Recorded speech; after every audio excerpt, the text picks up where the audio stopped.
Boa noite à igreja. É um prazer mais uma vez estar aqui com os irmãos hoje à noite e podemos juntos abrir a Santa Palavra do Senhor.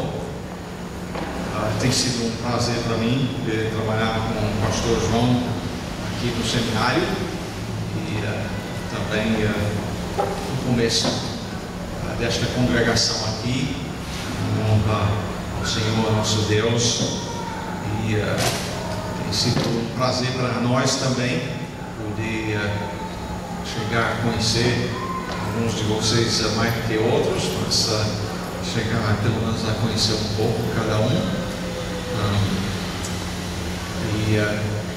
Nós estamos partindo então aos Estados Unidos no dia 1º agora, Deus permitindo.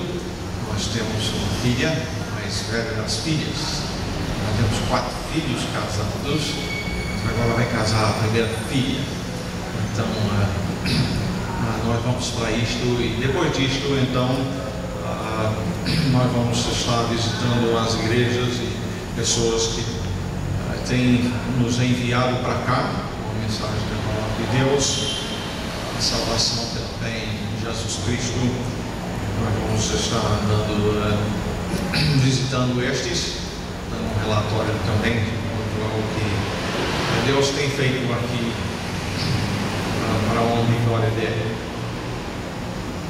Gostaria de convidá-los então a abrirem as suas Bíblias a 1 Pedro, capítulo 1. Cerca de 2 meses atrás, eu abria a palavra do Senhor aqui neste texto com vocês. Nós vimos a primeira parte desta frase comprida que Pedro tem aqui, e hoje à noite eu pretendo revisar ou recordar um pouco aquilo que vimos antes, para então na base disto continuar mais à frente. Então eu gostaria de convidá-los a se colocarem em pé. 1 Pedro, capítulo 1, e vamos começar do versículo 3, e vamos ler até o versículo 9, e seria bom a gente ler o texto juntos, tá? Vamos ler todos juntos, a partir do versículo 3. Bendito o Deus e Pai de nosso Senhor Jesus Cristo, que segundo a sua muita misericórdia nos regenerou para uma viva esperança, mediante a ressurreição de Jesus Cristo dentre os mortos, para uma herança incorruptível, sem mácula, inacessível, reservada nos céus para vós outros, que sois guardados pelo poder de Deus, mediante a fé, para a salvação preparada para revelar-se no último tempo. Nisso exultais, embora no presente, por breve tempo, se necessário, sejais conquistados por várias provações, para que, uma vez confirmado o valor da vossa fé, muito mais preciosa do que o ouro perecível, mesmo apurado por fogo, redunde em louvor, glória e honra na revelação de Jesus Cristo, a quem não havendo visto nunca mais, no qual não vendo agora, mas crendo, exultais com alegria indizível e cheia de glória, obtendo o fim da vossa fé, a salvação da vossa alma. Senhor, tem grande riqueza de verdade importante para as nossas vidas neste texto da Tua Palavra. E Senhor, não sou um servo digno de falar de tal grandeza do Senhor, porém, usa o Teu servo nesta noite, a fim de que o Teu nome seja exaltado e engrandecido como bem merece. Nós queremos então nos regozijar naquilo que tu tens feito a nosso favor, na grande salvação. Nós rogamos estas coisas no nome de nosso Senhor e Salvador Jesus Cristo. Amém. Por isso, sentado.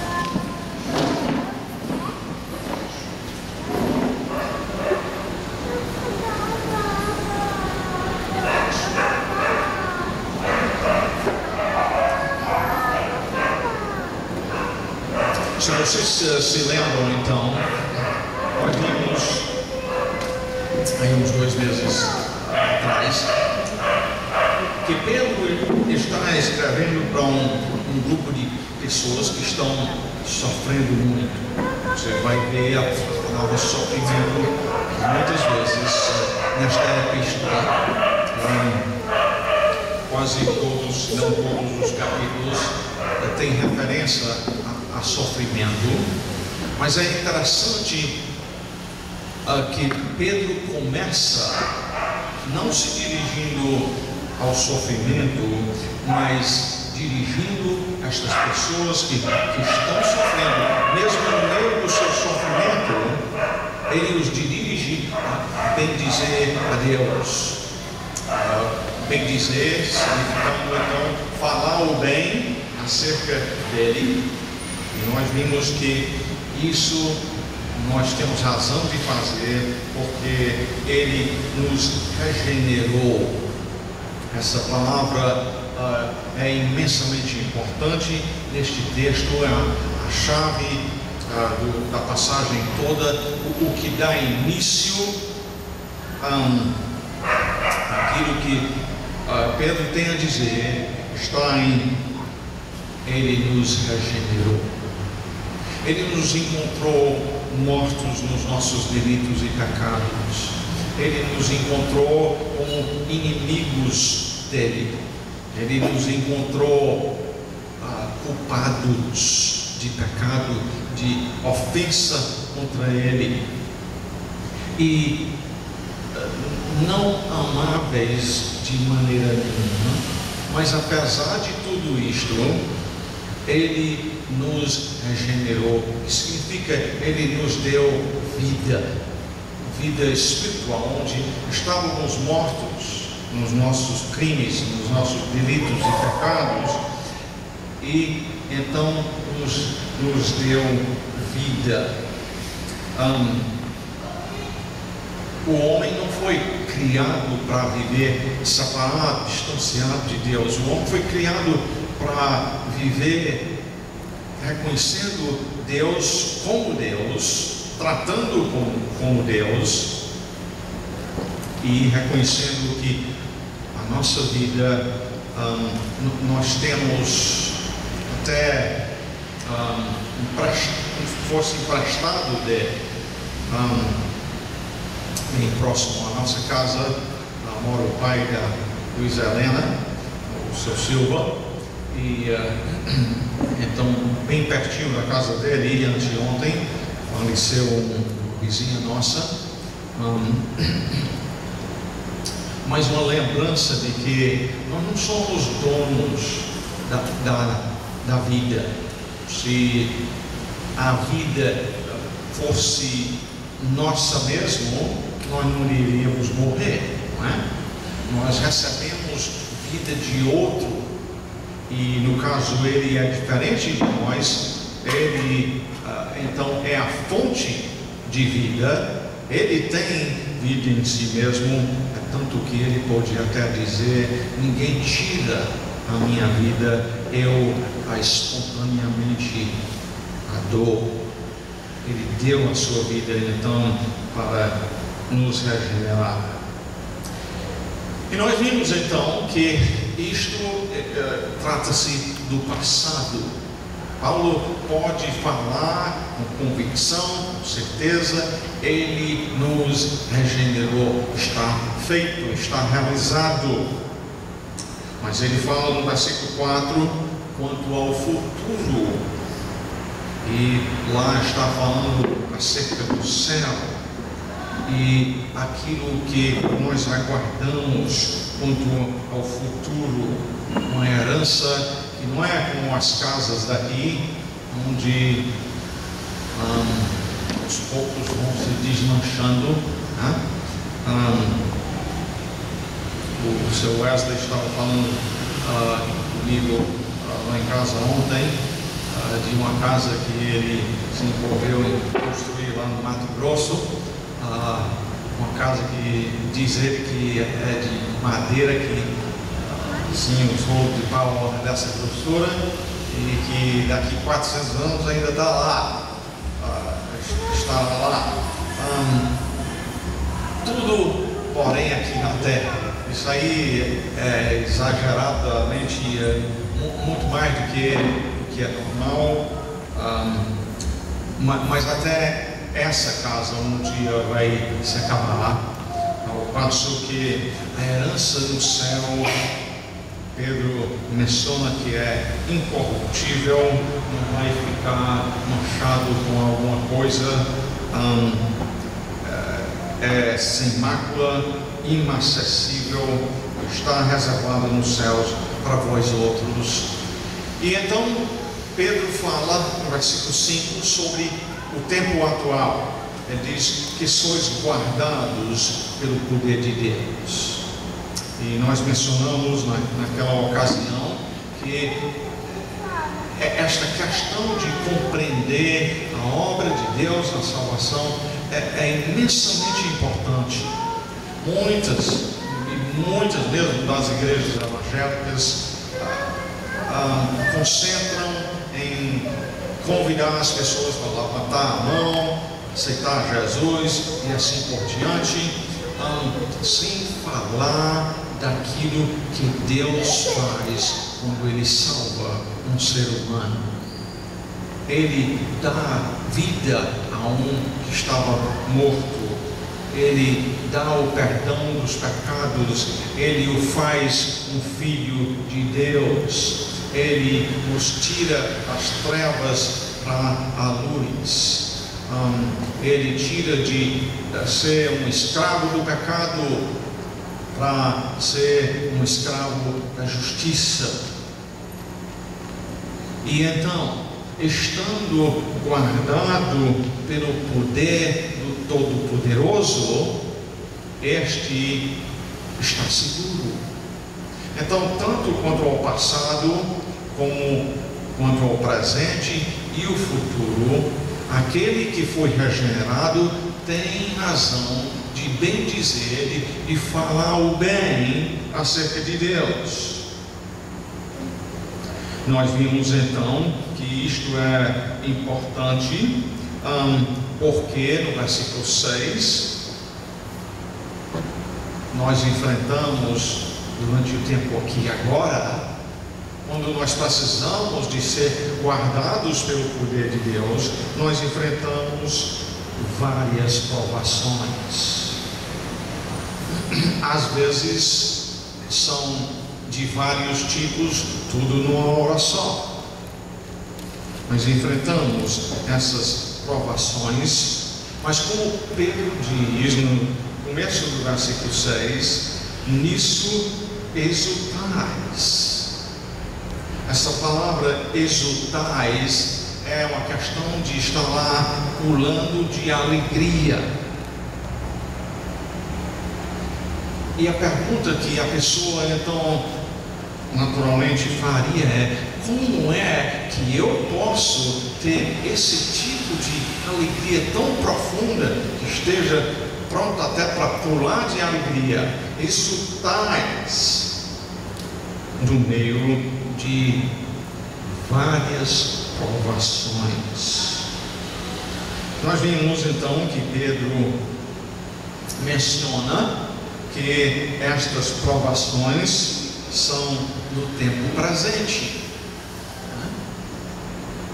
Aquele que foi regenerado tem um futuro depois desse tempo presente, depois da morte. E Pedro ainda continua dizendo: essas várias provações vão ser por breve tempo. E nós dissemos, estou recordando ainda, nós dissemos que esse breve tempo não é breve tempo em termos de nossa vida aqui na Terra, né? Esse breve tempo pode ser 50 anos. E em termos de nossas vidas aqui na Terra, 50 anos é mais do que a metade da nossa vida, né? Não aparenta ser breve tempo, mas nós dissemos que esse breve tempo está comparado com a eternidade, onde o que nós merecíamos por natureza é uma eternidade separado de Deus, no lago de fogo, para sempre, sem fim, em contraste com aquilo que nós merecíamos. Então Ele nos dando ou levando a sofrer por algum tempo nesta vida. O sofrimento aqui é muito pouco tempo comparado com a eternidade.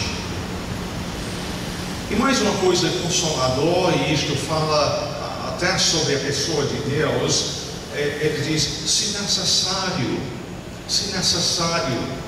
Isso implica pelo menos duas coisas acerca de Deus. Número um, só vamos passar por provações se Deus julgar que for necessário, isto é, na sabedoria dele, ele sabe aquilo que nós devemos passar de dificuldade. Mas além da sabedoria dele, ainda podemos ter com essas palavras, se necessário, a certeza de que ele tem o poder e só vamos passar por estas dificuldades ele permitindo. Então, foi mais ou menos até aí que nós olhamos o texto anteriormente. Vamos continuar então agora, porque Pedro nos diz então no versículo 7, para que, uma vez confirmada o valor da vossa fé, muito mais preciosa do que o ouro perecível, mesmo apurado por fogo, redunde em louvor, glória e honra na revelação de Jesus Cristo. Então, Pedro aqui nos diz, Paulo que de manhã lá em Calcaia é Paulo. Pedro aqui nos diz então que no meio das dificuldades, destas várias provações do versículo 6, o propósito de Deus por meio destas provações é confirmar o valor da nossa fé. O objetivo de Deus ao nos levar para dentro das provações não é reprovar a gente. O motivo dele é aprovar-nos, aprovar o valor da vossa fé. Pedro nos pega então um objeto que geralmente é considerado como de muito valor, naquela época, ainda é hoje, o ouro, né? O ouro, muito mais preciosa do que o ouro perecível. Nós geralmente, quando pensamos em ouro, nós não pensamos em algo perecível. Essa aliança eu a tenho já uns 36, 37 anos por aí, e está quase do mesmo jeito que estava quando a Eliana colocou no meu dedo há 36 anos atrás. Mas Por comparação, Pedro nos diz que o ouro é algo perecível, ao passo que a questão da nossa fé, essa é coisa que diante de Deus é muito preciosa. Ele diz em Hebreus 11:6, ora, sem fé é o quê? Impossível agradar a Deus. O versículo está lá dizendo então que é possível nós agradarmos a Deus, mas nós só poderemos agradá-lo confiando nele, na fé. Seria bom aqui que nós então pensássemos de alguns exemplos de homens de fé. Vamos primeiramente a Gênesis capítulo 22. Gênesis capítulo 22. Enquanto você está abrindo lá, deixa eu só mencionar que Abraão e Sara queriam um filho, e Deus prometeu dar a eles até uma grande descendência. E Deus deixou passar muitos anos sem nascer esse filho.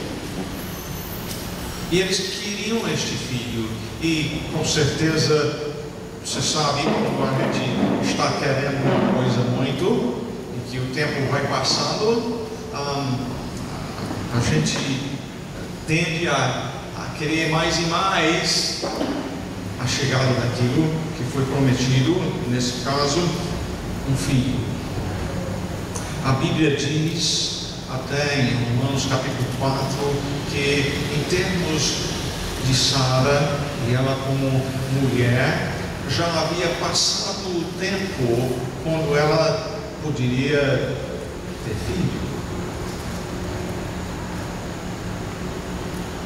A gente sabe que no início da vida de uma mulher, ela não pode ter filho, aí chega o período que pode, e depois também encerra, e depois disso não tem mais filho.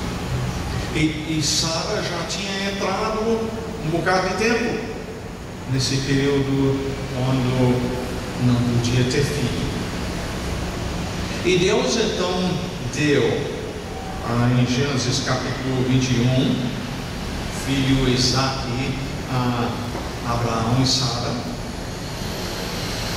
E em Gênesis 22, no versículo 1 diz: depois dessas coisas pôs Deus Abraão à prova. Ele disse: Abraão, este lhe respondeu: eis-me aqui. Acrescentou Deus: toma o teu filho, teu único filho Isaac, a quem amas, e vai à terra de Moriá. Oferece-o ali em holocausto sobre um dos montes que eu te mostrarei. Imagine o choque da parte de Abraão ao ouvir estas palavras. Deus, você prometeu este filho a mim, e agora você pedindo que eu o sacrifique? A Bíblia diz no versículo 3: levantou-se, pois, Abraão de madrugada, e tendo preparado o seu jumento, tomou consigo 2 dos seus servos e a Isaac seu filho, achou lenha para o holocausto e foi para o lugar que Deus lhe havia indicado. Olha a prontidão deste homem a obedecer o Senhor. Se levanta de madrugada, e Deus ainda dificultou a coisa, porque no versículo 4 diz: ao terceiro dia, erguendo Abraão os olhos, viu o lugar de longe. No terceiro dia, ele começa a poder enxergar onde é o lugar que ele deve sacrificar o filho. que quer dizer que tem esse período todo de 3 dias, pelo menos, quando ele está lá e facilmente poderia estar dizendo: Senhor, por quê? Por que isso? Eu não entendo isso. Você prometeu este filho. Mas entenda, não é assim que o coração de Abraão está. A Bíblia diz em Hebreus capítulo 11 que ele acreditou, ou teve fé, ele confiou que se Deus tinha prometido uma grande descendência a ele por meio de Isaac, que Deus teria que ressuscitá-lo dentre os mortos. Vendo a fé dele. E olha, do que nós sabemos, Abraão não tinha nenhum conhecimento de Deus ter ressuscitado o morto. Você e eu, nós temos muito mais razão de confiar no Senhor, que aqui dentro desse livro tem um bocado de exemplos de ressurreições, inclusive o do próprio Jesus Cristo.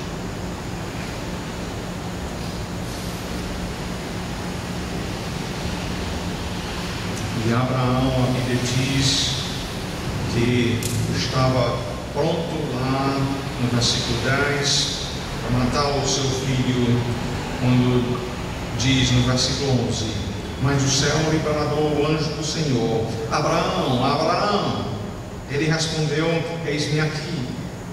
Então lhe disse: não estendas a mão sobre o rapaz e nada lhe faças, pois agora sei que temes a Deus, porquanto não me negaste o filho, o teu único filho.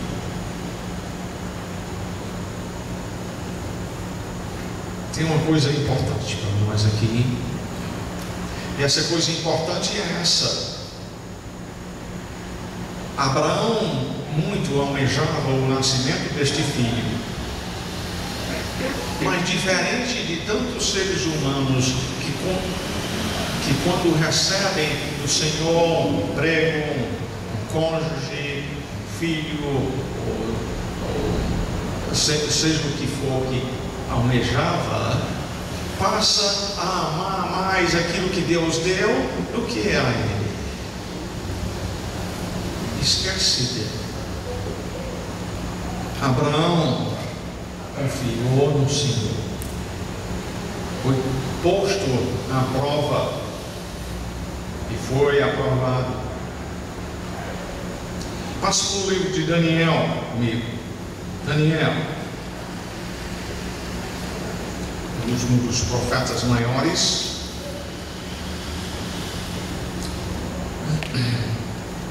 Em Daniel capítulo 3, nós encontramos 3 homens: Sadraque, Mesaque e Abednego. Nós encontramos esses 3 homens junto com uma multidão de gente, ouvindo a ordem do rei. E a ordem não é: se vocês se prostrarem, eu vou lhes dar muito dinheiro. A ordem é: se você não se prostrar diante desta minha imagem, você vai ser lançado na fornalha de fogo. Estes rapazes podiam muito bem questionar e dizer: mas Deus precisa de nós aqui na Babilônia para falar dele? Ele não quer que a gente morra, não? Não, nós somos homens novos, Deus nos privilegiou com uma posição importante. São chamados diante do rei, e o rei, até depois de eles terem ficado em terra, que foram denunciados, o rei se faz de bonzinho e diz: eu vou lhes dar mais uma oportunidade. Mas nota, em Daniel 3, versículo 16: responderam Sadraque, Mesaque e Abednego ao rei: ó Nabucodonosor, quanto a isto, não necessitamos de te responder. Se o nosso Deus, a quem servimos, quer livrar-nos, Ele nos livrará da fornalha de fogo ardente e das tuas mãos, ó rei. Estes homens não vivem meramente por aquilo que os olhos enxergam. A fé envolve uma confiança em Deus a quem nós não podemos ver.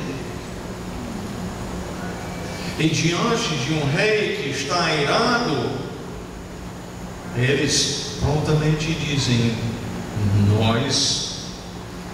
você já nos conhece, rei? Você sabe quem somos nós? Você sabe que nós não prostramos diante de uma imagem, que nós adoramos o Deus vivo e verdadeiro, o que dá a vida a todo ser que tem.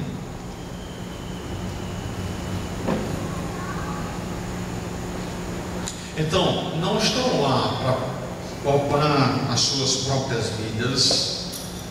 Eles entendem que a vida tem um propósito: de dar glória a Deus e ter prazer nele para sempre. E entrando numa situação onde não pode fazer isso, é melhor morrer do que continuar vivo sem dar glória a Deus. E por isso dizem: se o nosso Deus quiser, Ele nos livra das tuas mãos, ó rei. Nós não sabemos a vontade dele, senão fica sabendo, ó rei, que não serviremos a teus deuses, nem adoraremos a imagem de ouro que levantaste. Correndo quanto à história, vocês bem sabem a história que Deus livrou eles, não de cair para dentro da fornalha, mas fez com que o fogo só queimasse as cordas que os amarravam.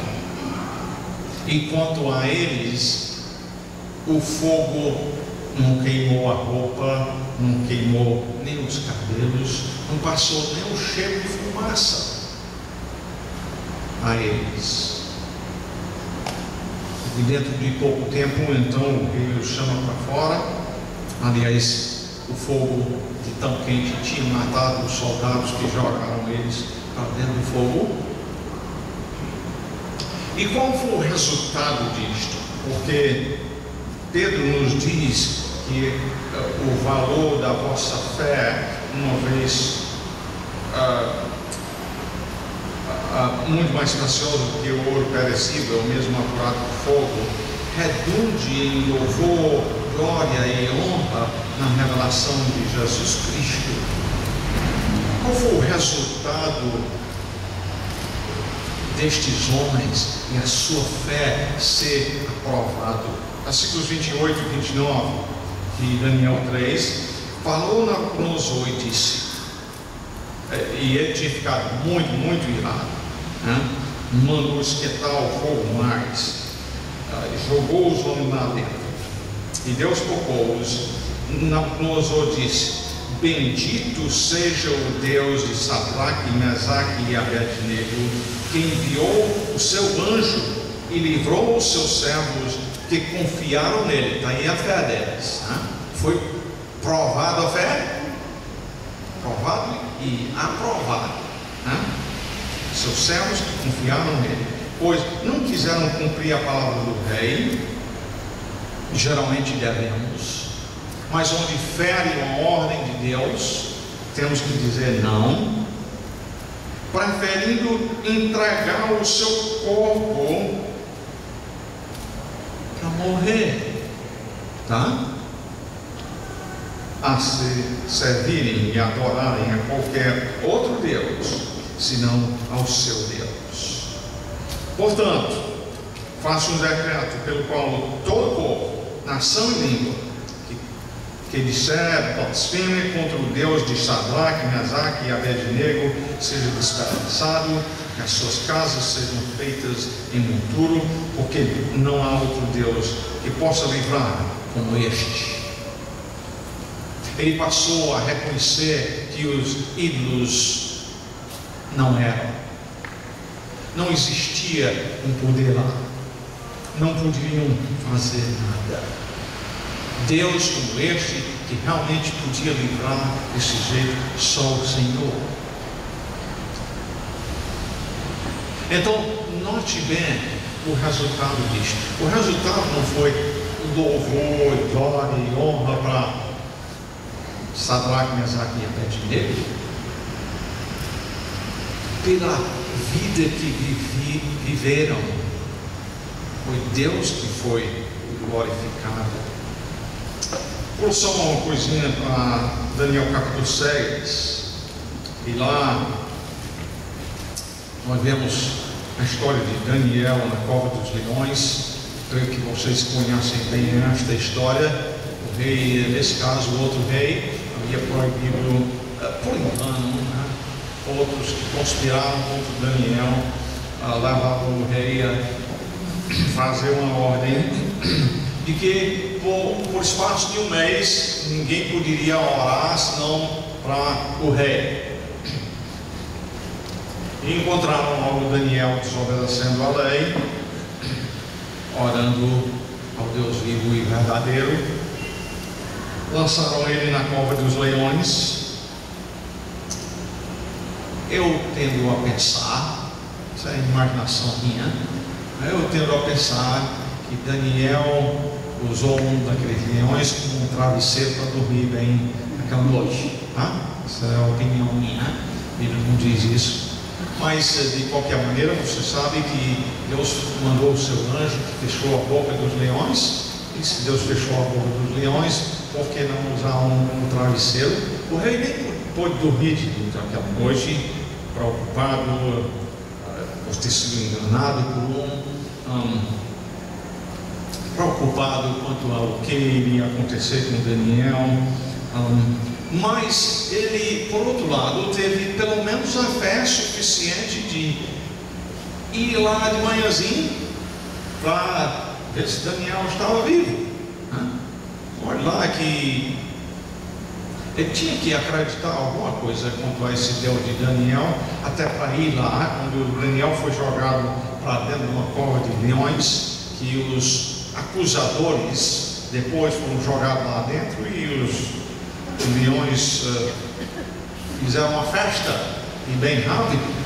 Não é que os leões não estavam com fome, não. A questão era outra. Foi Deus que o livrou.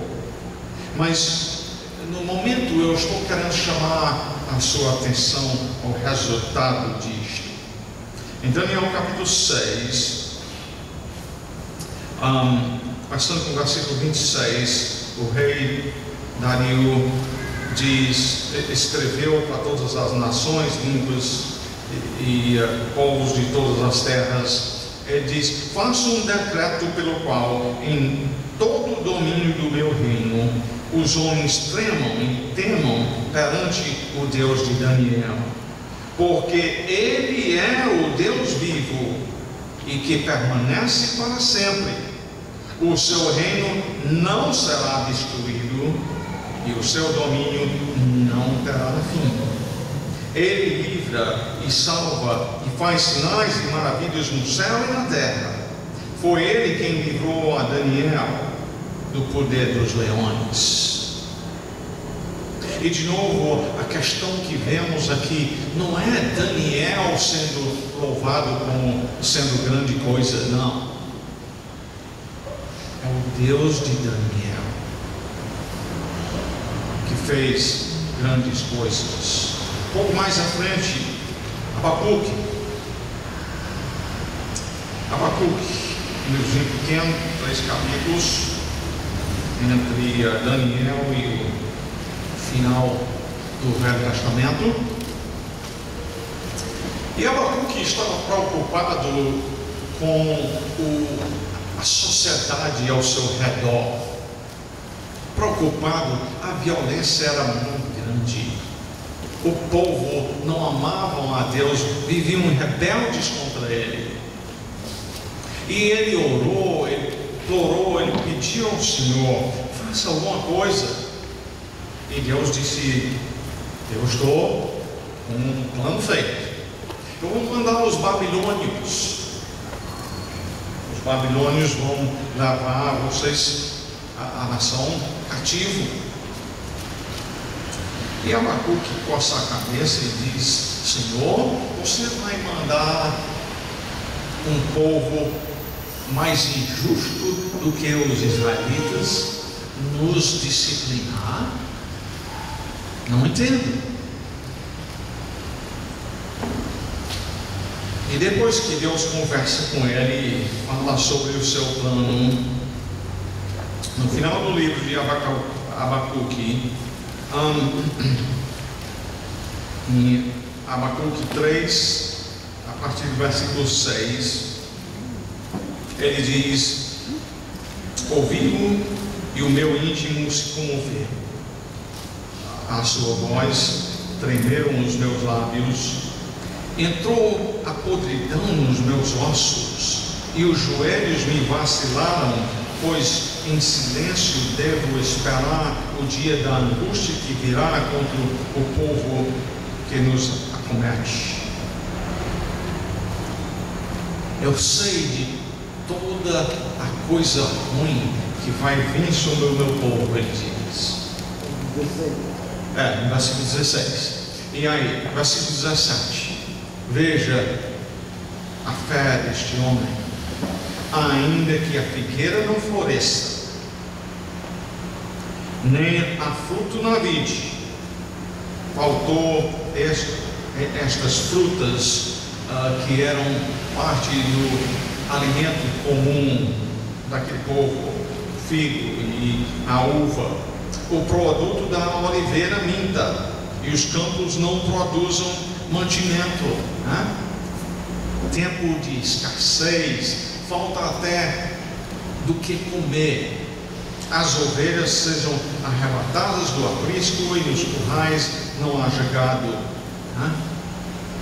Escassez total, até do que comer.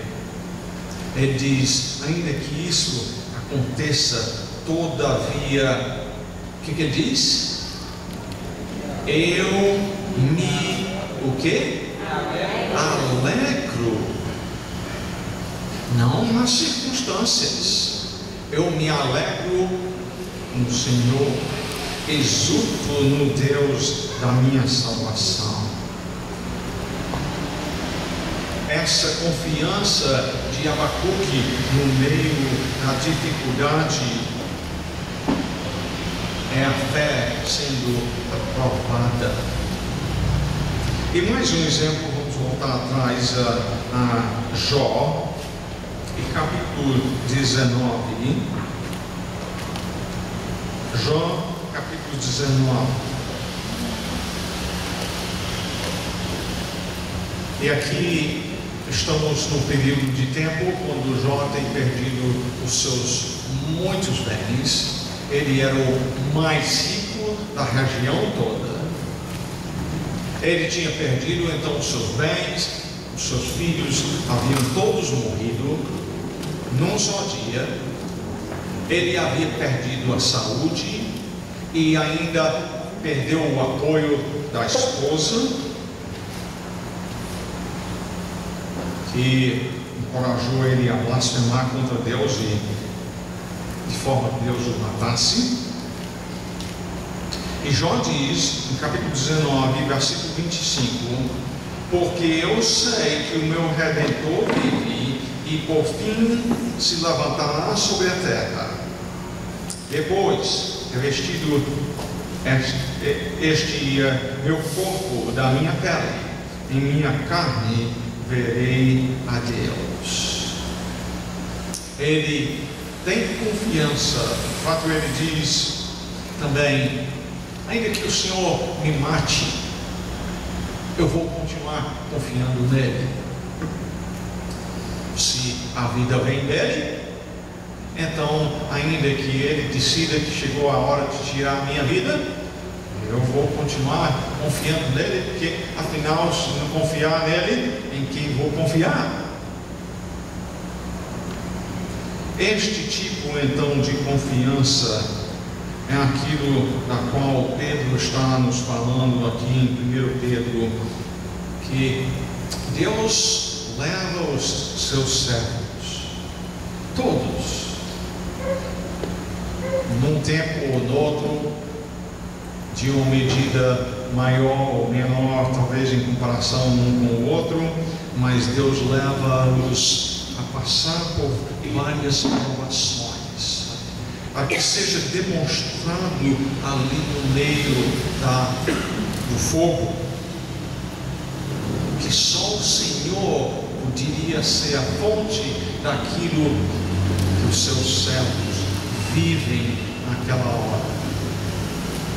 Que qualquer incrédulo, qualquer homem sem Deus não seria capaz de viver aquela vida vitoriosa, confiante no Senhor, mesmo no meio do fogo. E quando diz então, voltando lá, 1 Pedro 1,7, eles redundem essa aprovação da fé, redunde em louvor, glória e honra na revelação de Jesus Cristo. Quanto a isto, deixa eu só mencionar rapidinho que a Bíblia indica tanto a questão de o servo do Senhor receber a aprovação dele. Por exemplo, em Mateus capítulo 25, não para ser caçado não, mas 21 e 23, o Senhor diz: muito bem, servo bom e fiel, você foi fiel no pouco, entra no gozo do teu Senhor. Quer dizer, recebeu dele a aprovação, você foi fiel, né? Ele mesmo, o Senhor, reconhecendo isto. Mas por outro lado, certamente também, quando nós, os servos do Senhor, passamos por provações e somos aprovados pelo Senhor, uma fé genuína e verdadeira, não simplesmente atravessando as dificuldades como qualquer outro no mundo passa, mas confiante no Senhor, com alegria, até se alegrando no Senhor, como Abacuque fez. Isso também resulta em louvor, glória e honra para o Senhor também, como nós vimos no caso de Sadraque, Mesaque e Abednego, como nós vimos no caso de Daniel. O resultado é pessoas poderem observar e dizer: não pode ter outra explicação, fulano passar por tanta dificuldade e não está reclamando, não está murmurando, está alegre e satisfeito no Senhor, porque as circunstâncias não são aquilo que produz esta alegria. Essa alegria vem do Senhor. E só terminando então no versículo 8, ele continua dizendo: a quem não havendo visto a mais. Nós não temos visto a Jesus.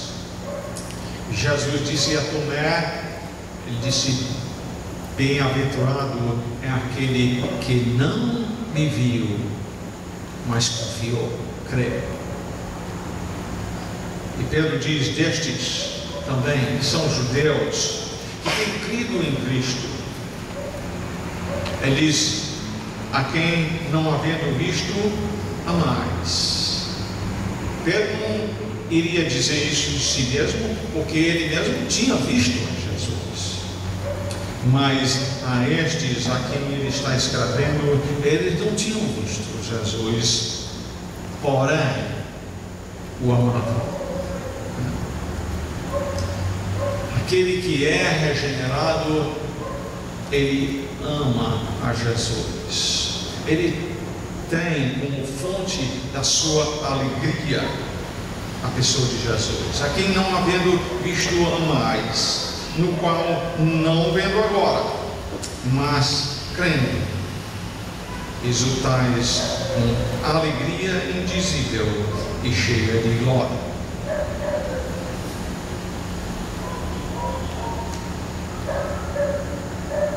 Você realmente ama a Jesus?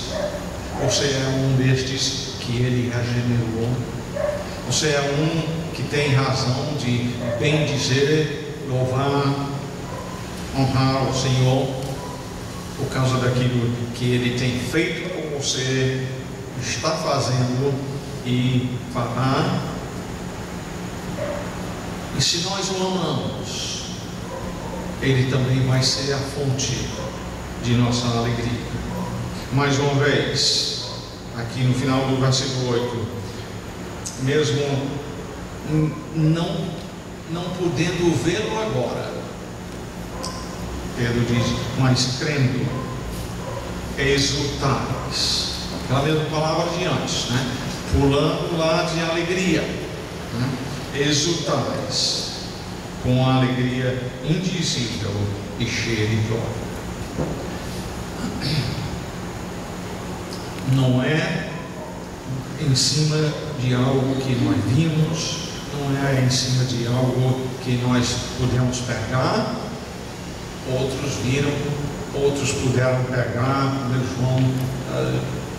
João fala que tudo isso ele fez. Ele ouviu a própria voz do Senhor. E Pedro diz: vocês não tiveram essa possibilidade, e nenhum de nós tem também. Mas nossa fé está baseada no que Deus revelou, né? Algo histórico, algo que realmente aconteceu.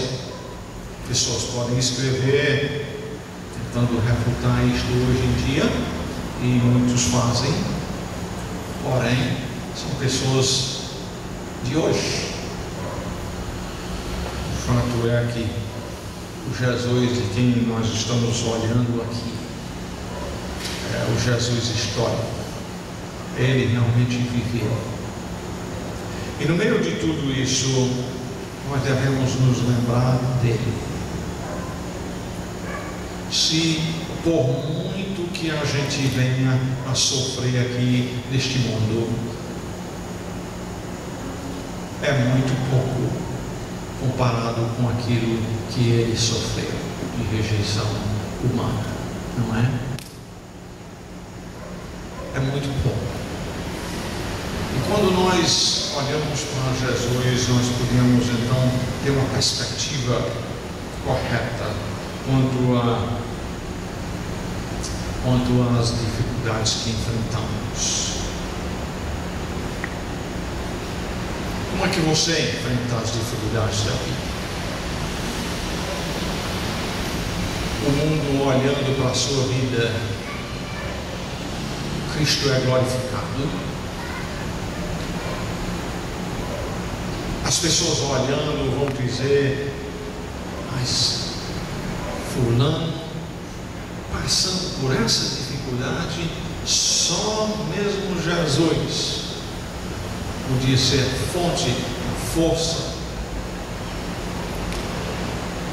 dessa pessoa. É assim que nós glorificamos a Deus, tendo o nosso prazer, a nossa alegria no Senhor, mesmo no meio das provações. É bem possível que hoje à noite tenha alguém aqui que ainda não foi regenerado. Deus nos chama Deus lhe chama ao arrependimento do seu pecado e a crer nesse Jesus Cristo. Eu lhe encorajaria que você confesse a Cristo. Você diga a Ele primeiramente: Senhor, reconheço, sou um pecador, sei que tenho te ofendido, quebrado tua lei muitas vezes,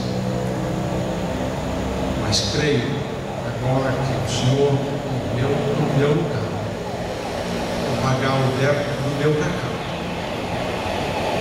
E se Deus tem então lhe trazido a essa convicção, é importante você confessar isso diante dos homens. A Bíblia diz que em Romanos capítulo 10,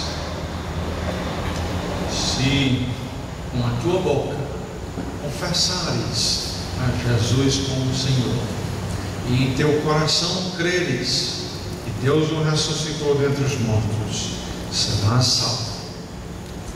Serás salvo.